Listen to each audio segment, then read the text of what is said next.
Hello, welcome to the Entrepreneurs Network. I'm Rick Anthony. As you can see, we're surrounded by candy, and that's the theme of today's show. Who doesn't like chocolate candy? It's America's favorite. In fact, the retail chocolate industry in the United States is worth about $13 billion a year. That's billions. Valentine's Day alone represents more than 1 billion of the 13 billion. On average, Americans consume about 11.5 pounds of chocolate every year. That's a lot of chocolate, but far less than the Swiss and the Germans, who consume well over 20 pounds a year. In our area, you're lucky if you get a gift of Christopher chocolates. Chocolates made in Linwood, Pennsylvania, but a retail store right on Westchester Pike. In fact, it's 3519 Westchester Pike in Newtown Square. Their chocolate concoctions are shipped all over the country all year round, especially a confection for which they are best known, Irish potatoes, which aren't really Irish. They're not really potatoes, but we'll get into that in just a few minutes. My guests, plural today, are David Lamparelli and his son Christopher, who with David's wife, Christopher's mother, own and operate a retail store, as I said, in Newtown Square and a candy factory in Linwood, Pennsylvania, where David presides as chief chocolatier. David, welcome too. Thanks. Christopher, welcome. Thank you. Nice to have a family business represented here. Thank you. I suppose that most people would envy you and what you do. What could be better than spending all day long making wonderful concoctions and, of course, sampling them? But on closer look, I would think running and operating a family-owned business isn't as glamorous as it seems, is it? It can be interesting at times, yes. Interesting? Interesting. Nerve-wracking? Nerve-wracking. It's seasonal, so you know, Christmas and Easter are our big seasons. Yeah. You know, you're working 80 hours a week. Yes. The weeks before Christmas, you're working 80-hour weeks the weeks before Easter. My one good thing for me, at least, is that July and August is really too warm for a lot of production. Yeah. So I'm pretty much a bum July and August. Well, you make up for it the other time. We make up for it the other time. And Christopher does the retail. The retail is open year round. Yeah. So even in July and August, Christopher is working the store. Here's the fun part then, because I remember when my wife and I walked in the store in Newtown Square just before the holiday. And we had been the recipients of Christopher chocolates, gifts and so on, so we certainly knew their reputation. But when we walked in, everybody was happy. There was, not just because it was the season, but there seemed to be a certain joy. We met your wife, we met some of the people who worked there, and they really seemed to enjoy what they were doing. And it kind of rubbed off on us as we were in there. There's something magical about a place like that. Yeah, the candy store that's probably my favorite part about running the store. Yeah. The ability to have somebody come in and see a candy that they remember, you know, getting every summer when they were at Grandma and Grandpa's. Yes. And even when they're 50 or 60, you can bring them back to that childhood moment. You really see their eye light up, and that's the best part. All they have to do is walk in and inhale. David, how did it start? Where did it start?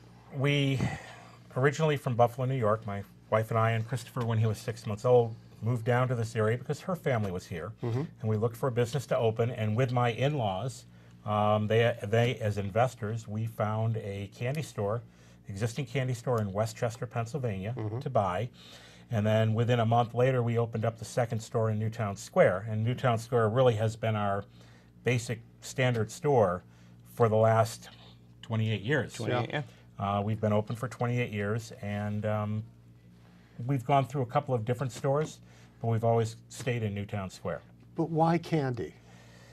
You had no background in We had no background in candy. It was... Who wouldn't want to own a who candy wouldn't store? want to own a candy store? And we started meeting people in the business. Yeah. And the candy business is a very friendly business. We belong to all these same associations. I actually have people that we were buying candy from when we first started, and they brought me into their kitchen, and they helped me learn how to make my own candy. So now I'm making a lot of my own stuff. Well, you're best known for your chocolates, but you make other kinds of candy, hard candies, I assume, or not? No, hard candy is a completely different setup, and it's a different type of factory. And if you have hard candy in one factory and you're trying to do chocolate as well, the environment is completely different, and it's hard to do. How many independent candy manufacturers are there in the U.S.? Do you know? Oh. Thousands? Thousands. The thing is, where do you draw the line as an independent candy maker? If you're only making 30 pounds Right. for, specifically for Christmas, do you count? And at that point, there are thousands, literally, of different people that do small scale stuff for, their hometown and things like that. Little bakeries that also choose to do their own, Irish potatoes, or choose to do their own chocolate covered pretzels and things like that. David, I referred to you at the opening as chief chocolatier. Is that a designation that you earn in the industry? Candy maker, chocolatier. Yeah.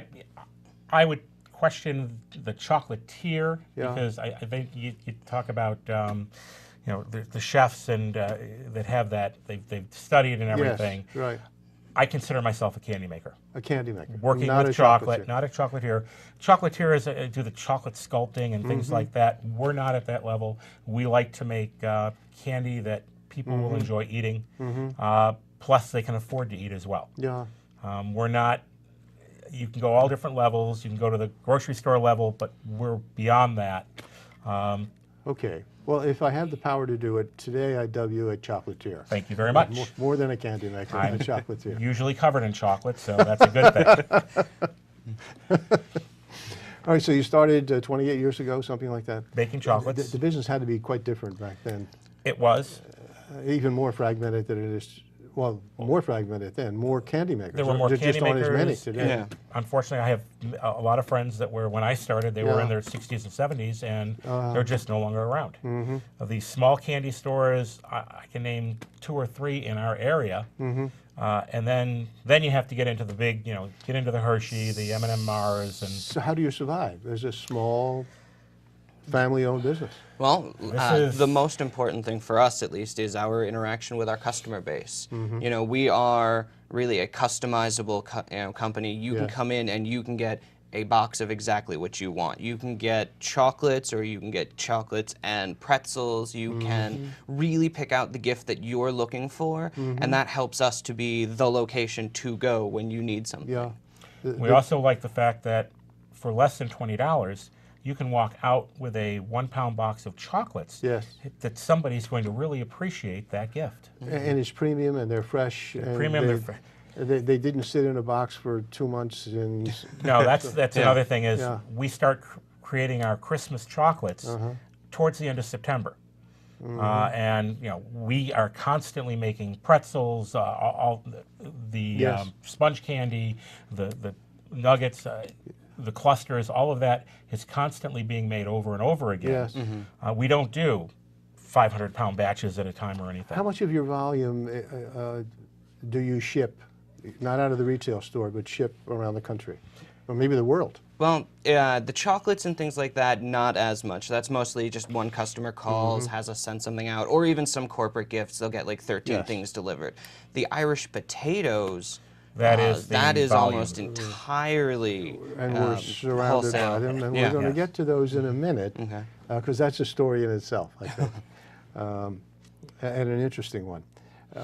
Let's deal with some of the other stuff we have on the table. Sure. Christopher, this is your specialty? These Covered are, pretzels? yeah, the chocolate covered pretzels are probably one of our biggest go-to gifts. I have a number of customers that I will see at least once a week. They just come in, grab 1, Really? 2 bags of pretzels, they go on their way. Yeah. Because, it's great to have when you're going over somewhere for dinner, Oh, I love or them. if you're just feeling like a snack night, What do you mean? No, they stay home. They stay at the home.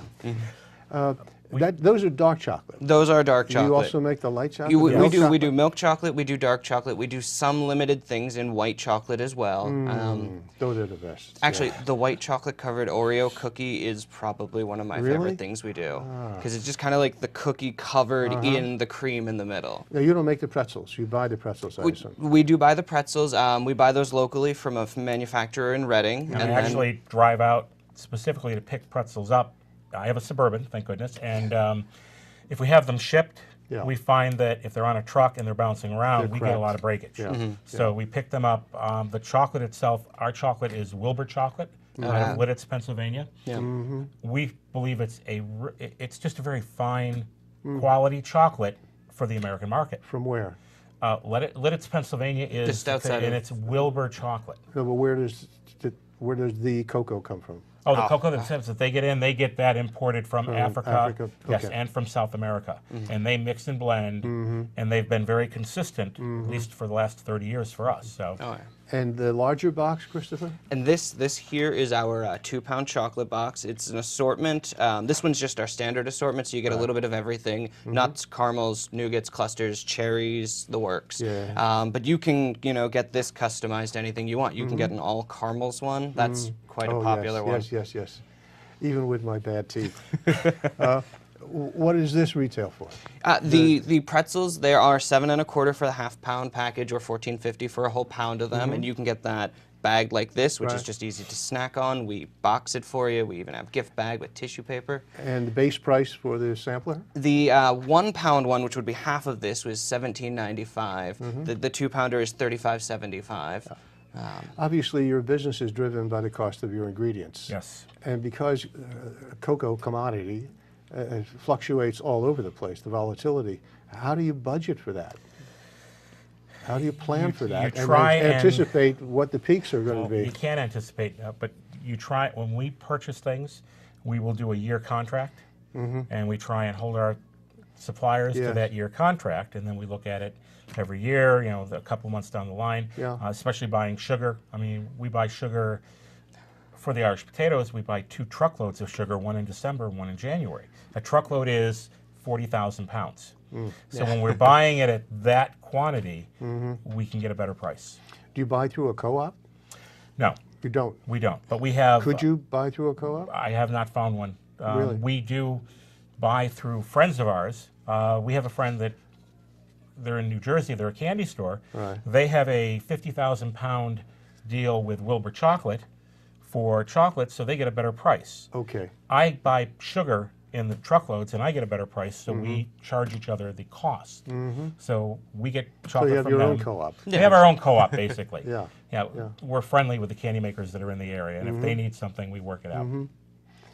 Now, I heard what you said earlier, Christopher, about what distinguishes you as a small retailer, quality and, of course, the customer relations. Yeah. But is that always the case? I know of one, I won't mention the name, but I know of one large retailer, not just candy, but a big box store, that has specials on chocolate-covered pretzels. They're normally, I'm going to make this up, normally they're $11 or $12, and they're $6 or $6.50, something like that. And they have stacks and stacks and stacks of them. And they blow out. They just blow out. Oh, yeah. So how do you compete against something like that? Or don't you even worry about competing with them? Because you can't. Well, I mean, in some things you try to match it, but in other ways that you offer a different product. Like, because you can buy a chocolate-covered pretzel, and it's a pretzel, and it has chocolate on it. But depending on what pretzel is used, depending on what chocolate is used, depending on what kind of volume they make them in, and then how long they sit around for, you have different price points. So we're right in that point where you have a solid quality product, but you don't have the most expensive one. And that's basically the way that we compete. We try to keep it relatively inexpensive, but we also try to offer the best possible product for that lower cost, so that you're not getting something that you get out of a Dollar General or like a pharmacy location. You're getting something much better than that, but you're also not paying for a gold gilded candy. Right. And if you read the ingredients, a lot of times chocolate-covered pretzels, if you read what the chocolate is, it's not real chocolate. It's made with a compound. Oh. And there's a difference in taste. I'm going to have to pay more attention. Yeah, there's a difference in taste when you go compound chocolate or real chocolate. You're absolutely right. There is a difference in taste now that I think about it. Your pretzels as opposed to the others, this is much richer, fresher. There's a freshness about them as well. Well, and a lot of the chain locations will do their entire Christmas line all at once. They'll have all of it, and I mean, if you're big enough, that's thousands of pounds. And so you make that at once. You have it in your factories, and then you split it up, send it out to your distributors, and it takes months to go from manufactured to on the shelf. Whereas with us, when we run out of chocolate-covered pretzels, that close to Christmas, I tell him he can't come to the store. He has to go to the factory, and we have day-old pretzels instead of The months. Monday before Christmas, we did 40 pounds of chocolate or non-Perels, which are the little chocolate cups with the white seeds on them, because we were down to 5 bags. So. Yours is a seasonal business. Very much so. So take a look at the year and give me some idea of where the spikes are. So our absolute best time is the month before Christmas and the month before Easter. Both of those months, one year to the next, one is better than the other, but they are by far our absolute best. We will do in the week before Christmas as much in sales as we do for the entire month of July and August. Yeah. What are the other big days? Valentine's Day. Valentine's Day is a very big day, lots of customized stuff. It's not simply good enough to get the assortment. You have to get exactly what he or she would like. That's very important. And that's Mother's Day is another one that's big. Father's Day, we actually do a lot of chocolate-covered pretzels for Father's Day. And then Halloween, Thanksgiving, anything that you're going over someone's house or you're going to be seeing company, it's a great time to have Christopher's chocolates on hand. David, what do you give your wife on holidays? What do you give your mother? Flowers, hopefully. Just the fact that we're there and together helps a lot. And I wanted to make a comment about Valentine's Day. Yes.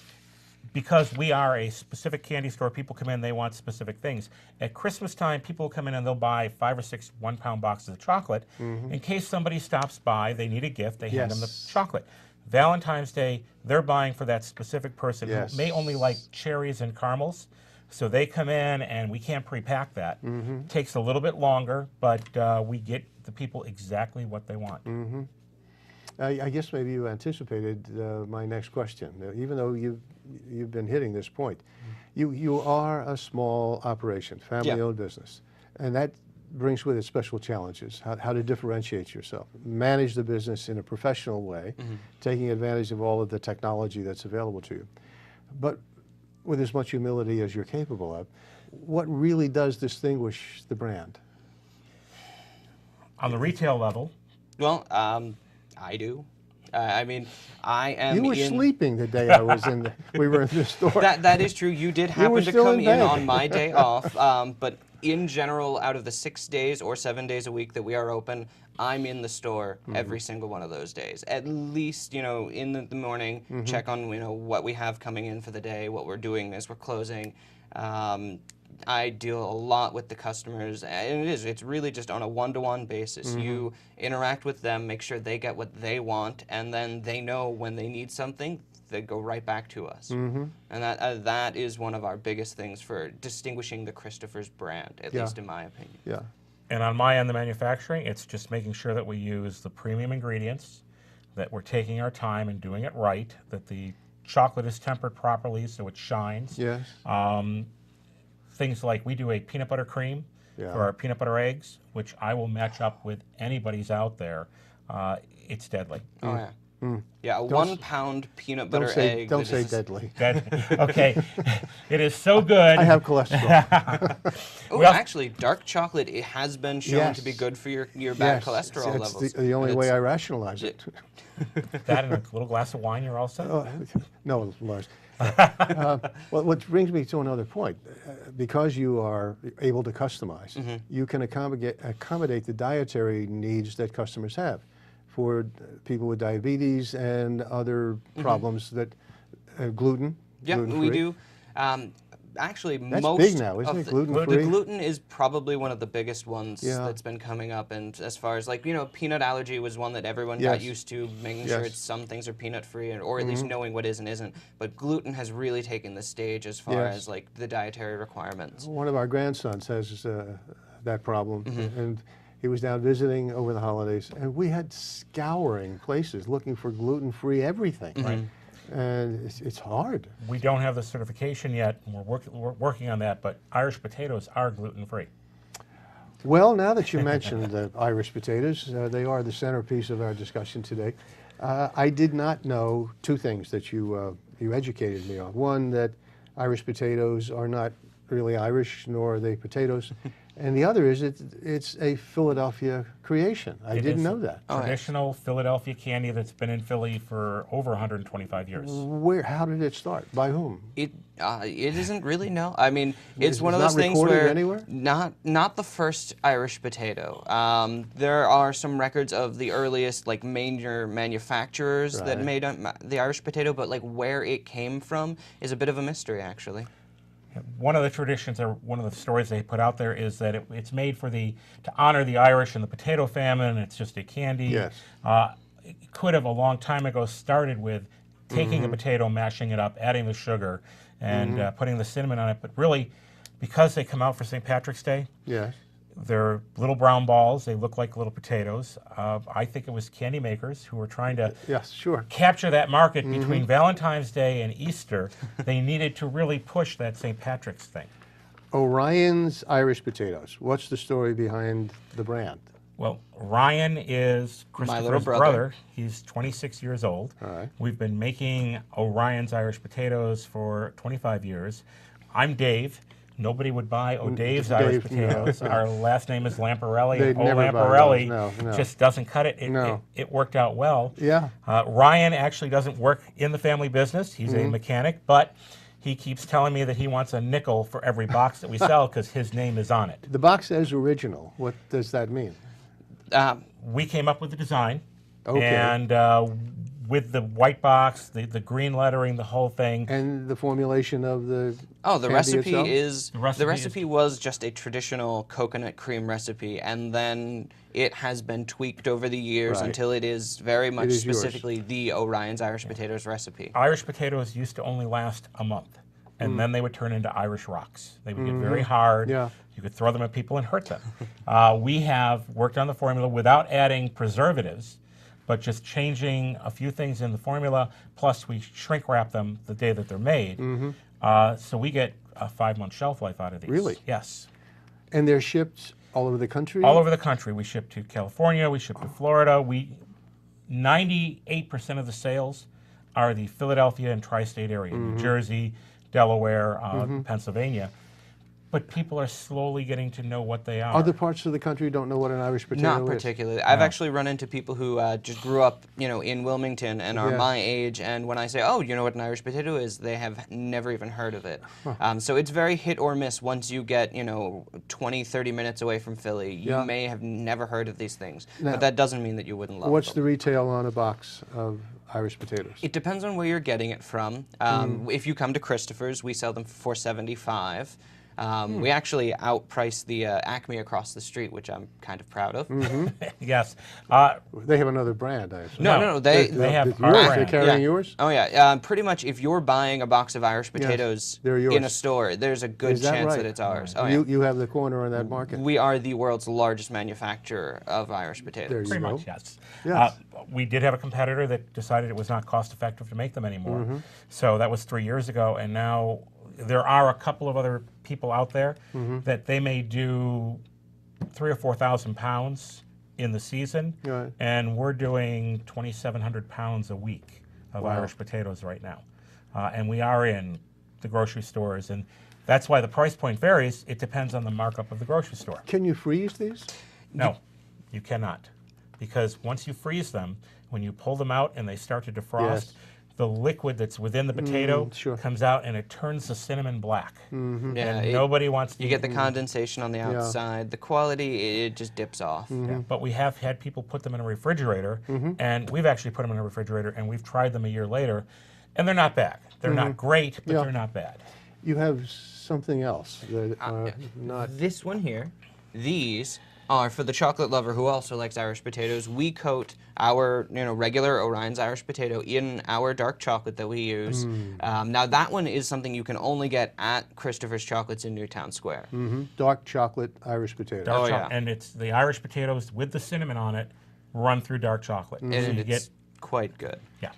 And the center of it is coconut? It is, Coconut yeah, cream. it's a coconut Coconut cream, very similar to like a coconut cream Easter egg. We have two clips that you are kind enough to bring. One is 26 years 23 old. years 23 old. years 23 old. years ago, At what was then your manufacturing plant. and that was, with yes, Don Tollefson. Don Pollock, I beg your Don pardon. Pollock, I that's keep fine. doing that. Don Pollock. Don Pollock, who was down there at your factory. He came in when we learning were how to make Irish manufacturing, potatoes. and you'll see Christopher as a 5-year-old, and Ryan, who's now 26, is a 3-year-old. All right. Let's take a break and take a look at that clip. With St. Paddy's Day upon us, it's a time of merriment and parades. Rocks and shillelaghs, and of course Irish potatoes.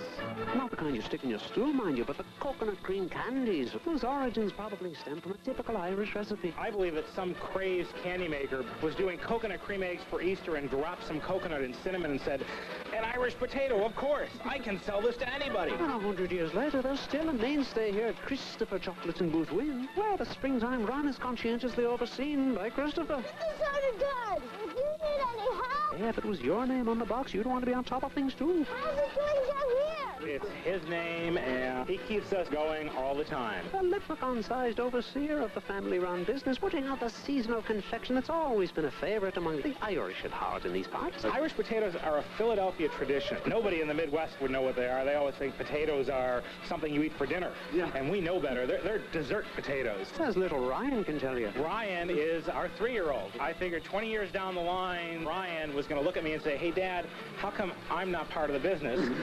So we have Ryan's Irish potatoes. Who's making calls for old-fashioned hand-rolling cinnamon like you've never tasted. This is strong cinnamon. It's the Jakarta cinnamon from China. That all comes after the main process. Putting the sugar in the mixer. If I could ever get this out. The coconut cream is real sweet, so we use a straight cinnamon powder. What cuts the sweetness of the potato? It has a bite to it. We nick too much of a bite, even for Ryan. I really don't like these things. They're sweet.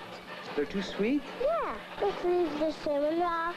Oh, leave the cinnamon off. Then they'd probably taste better, huh? Yep. We hope to do 8,000 pounds this year. Oh, to bring a bit of the Irish spirit to candy lovers everywhere. Here, try this one. It's extra cinnamon. Extra cinnamon. Does that make it good? It's both sweet and spicy. I'm Tom Pollock, 6 Action News. Okay, now to contrast that, 20-some years later, another short clip of how Irish potatoes are made today with automated equipment in the Linwood plant. Somewhat automated. Somewhat automated. And you'll see that there's a lot of brown, and in the kitchen that we're in, there's tile everywhere. There is cinnamon everywhere. I'm sure. After a couple of hours of running Irish potatoes, there's cinnamon everywhere, yes. Let's take a look at that.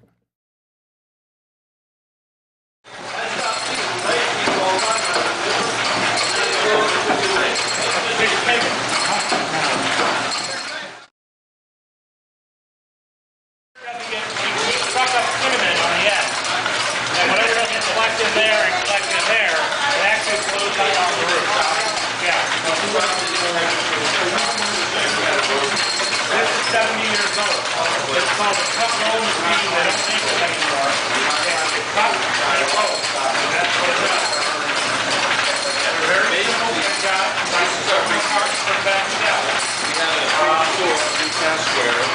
That one I found my son was at university for a candidator in your house 10 years, 1 year. Half big as well. This one was in a basement of candidator. I picked up another one that's out there 4 months ago. Oh, yeah, I'll have more. Not a problem. That's brand new this year. It's a straight wrap.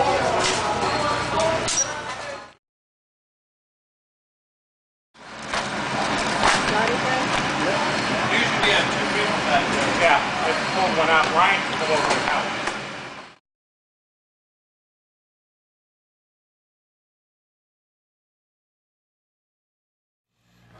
Okay, gentlemen, it has been a treat, no pun intended, to have you here with Orion's Irish potatoes in both forms. The larger The 2-pound box, the that is 2-pound quite an box, assortment there. the pretzels and all that other wonderful stuff that you have in baskets and all kinds of stuff in the store. Invite everybody to come out and sample because you usually have some samples Please, out on the always counter. Oh, have samples absolutely. out. And even Okay. if you Times don't see Square. something in the sample that you Okay. is your particular vein, we'd be happy to let you try great. something in the case. Anyone who's interested, the websites have been up on the screen. It's 2 websites. 2 websites. It's Christopher-chocolates.com Yeah. or Orions.net. Yeah. And they have phone numbers. You can call and ask questions. Christopher's is really the retail end. And on that website, you can buy, 1 box of Irish potatoes, 3 boxes, 10. Pleasure to have you. Thank you very be seeing much. you soon. No, I'll be seeing you soon. You're in the was a retail pleasure. store. Yep. Okay. Anytime you want to come to the factory, we'll coat you in cinnamon. Thanks very, thanks very much. Until next time, this is the Entrepreneurs Network. I am Rick Anthony. Try Christopher's chocolates. You're going to love them.